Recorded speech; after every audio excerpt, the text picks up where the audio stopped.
आई म्हणाली, "तुला तुझ्या बहिणीसोबत झोपावे लागेल." मी विचारले, "आई, तू काय म्हणतेस?" आई म्हणाली, "हो बेटा, हे आपल्या कुटुंबाच्या इज्जतीसाठी ठीक आहे. माझा भाऊ माझी इज्जत लुटत नाहीये. तो त्याचे रक्षण करतोय आणि ती मान्य झाली." नमस्कार मित्रांनो, स्वागत आहे तुमचं आपल्या चॅनलमध्ये. मित्रांनो, चॅनलला सबस्क्राईब केलं नसेल तर सबस्क्राईब करून घ्या. चला तर मग त्याला सुरुवात करूया.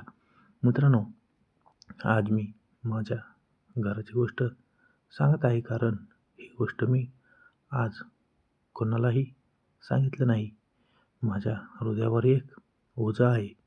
मला आज माझ्या हृदयावरचा ओझं कमी करायचं आहे.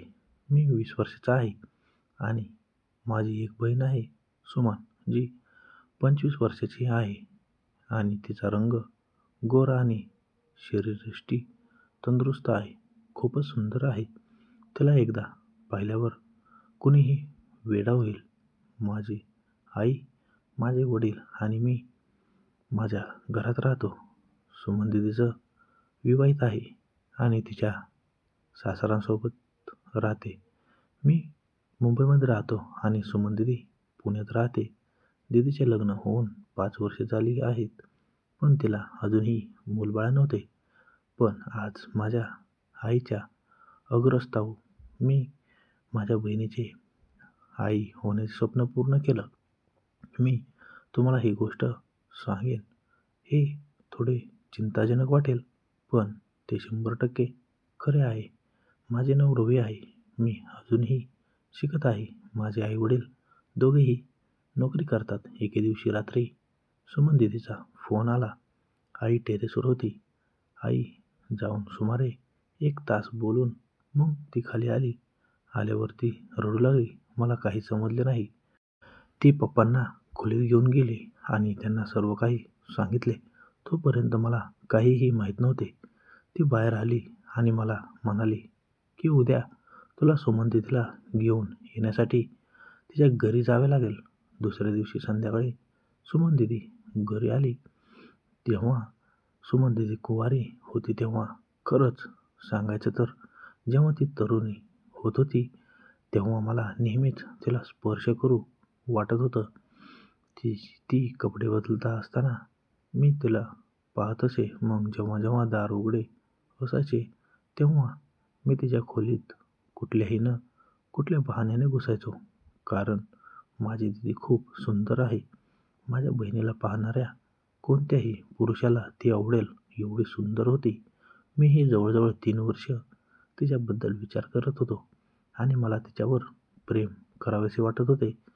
मी अनेकदा तिला सांगण्याचा प्रयत्न करत असे, पण जर तिने माझ्या आईला सांगितले तर काय होईल याची मला भीती वाटत असे. या इच्छा फक्त इच्छाच राहिल्या होत्या. रात्री कधी-कधी ती झोपेत असताना तिला मी स्पर्श करायचो. म्हणजे मी आधीच माझ्या बहिणीवर प्रेम करत होतो, पण मी काहीही करू शकत नव्हतो. जेव्हा 3-4 दिवस गेले, तेव्हा मी आईला विचारले, "तू बहिणीला इतक्या घाईत का फोन केलास?" मग आई म्हणाली की दीदी आणि तुझ्या दाजींशी भांडणं झाली आहे, म्हणून मी विचार केला की ती आनंद येईल. मग काही दिवसांनी एके दिवशी माझी आई मला बागेत घेऊन गेली आणि म्हणाली, "बघ बेटा, आज बाबा इथे नाहीत, म्हणून मी तुला एक गोष्ट सांगत आहे. ही घराची इज्जत आहे. घरीच ठेव. बाबांना याबद्दल काहीही कळू नये." मग मी आईला म्हणालो की आई, कोण आहे? तू हेच म्हणत आहेस की मी तुझ्यासाठी माझा जीव देण्यास तयार आहे. कृपया मला सांग.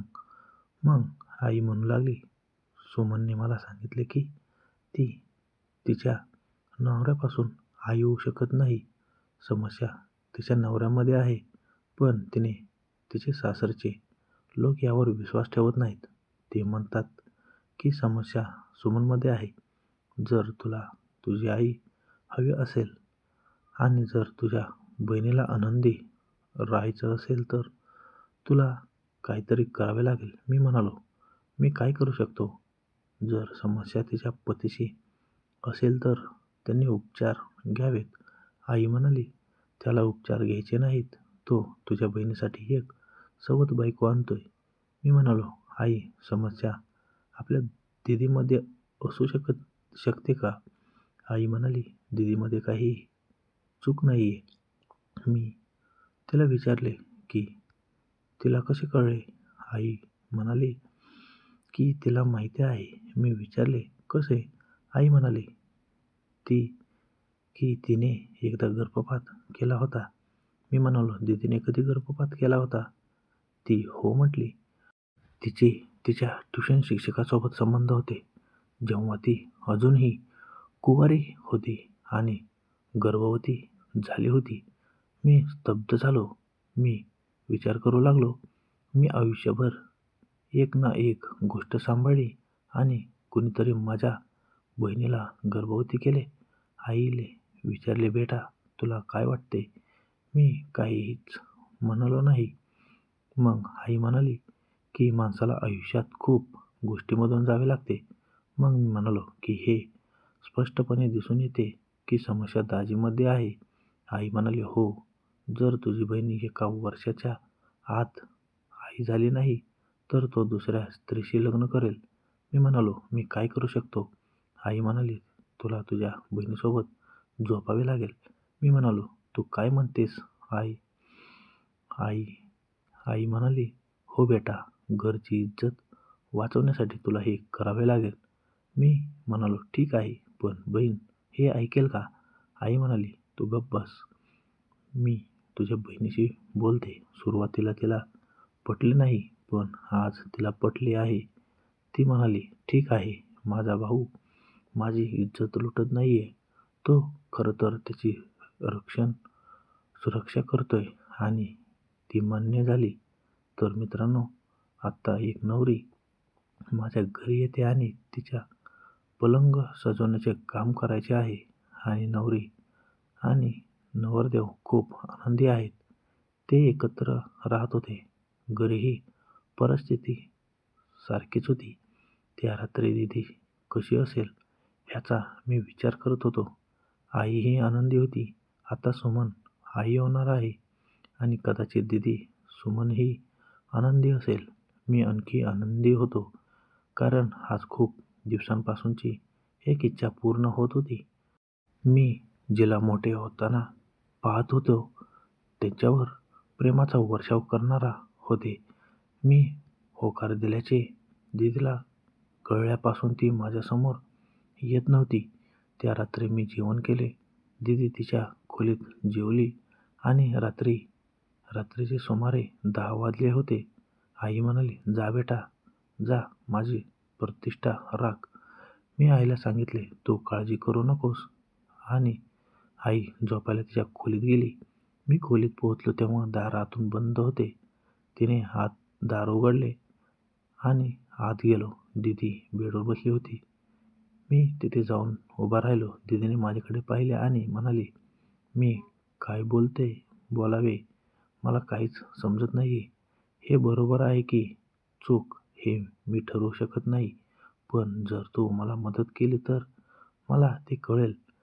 जर मी ते केले नाही तर माझे आयुष्य उद्ध्वस्त होईल. मी म्हणालो, दीदी, काळजी करू नकोस. तू आनंदी होशील. मी बेडवर बसलो आणि तिच्या पाठीवर हात ठेवला. ती खूप सुंदर दिसत होती. तिने तिची नजर खाली केली आणि मी तिच्या चेहऱ्यावर केला. ती शांत राहिली आणि मीही शांत राहिलो. मला घाईघाईने काहीही करायचे नव्हते, पण घाईत मीच होतो. मग मी दीदीला माझ्या हातात घेतले आणि तुम्हाला सर्वांना माहिती आहे काय करायचे. मी उठलो आणि दार बंद केले आणि मी दीदीला आई बनवायला सुरुवात केली. आज माझे स्वप्न देखील पूर्ण होत आहे. त्या रात्री हे अनेक वेळा घडले. मग आम्ही सर्व झोपी गेलो. सकाळ झाली तेव्हा आईने मला विचारले की सगळं सगळं कसं आहे. तेवढ्यात सुमन दीदी आली. मी म्हणालो, तू मला का विचारतेस? तू तिलाच विचारायला हवं. दीदी म्हणाली, हे खूप छान होतं. मला असं काही मिळालं नव्हतं. आई म्हणाली, मला फक्त तुझी इच्छा पूर्ण व्हावी आणि तुझं घर उद्ध्वस्त होण्यास वाचव असं वाटतंय. मला एवढंच हवंय. मित्रांनो, दीदी इथे 10 दिवस राहिली आणि ती मी तिच्याशी शक्य तितके प्रेम केले. मग माझा दाजी तिला परत घ्यायला आला आणि ती निघून गेली. दीदीने जवळजवळ 9 महिन्यांनी फोन केला. आईने विचारले की ती कशी आहे? मग दीदी म्हणाली, एक चांगली बातमी आहे. तू आजी होणार आहेस. बहिणीने माझे आभार मानले. मग काही दिवसांनी तिने एका मुलाला जन्म दिला. आज ती आई आहे. तिचे सासरे आनंदी आहेत आणि माझे कुटुंब देखील आनंदी आहे. ही आजची छोटीशी कथा होती. जर तुम्हाला माझी स्टोरी आवडली असेल तर चॅनलला सबस्क्राईब करा आणि बेल आयकॉनला दाबा. लाईक, शेअर करायला विसरू नका. भेटूया अशाच नवनवीन कथेमध्ये. तोपर्यंत धन्यवाद.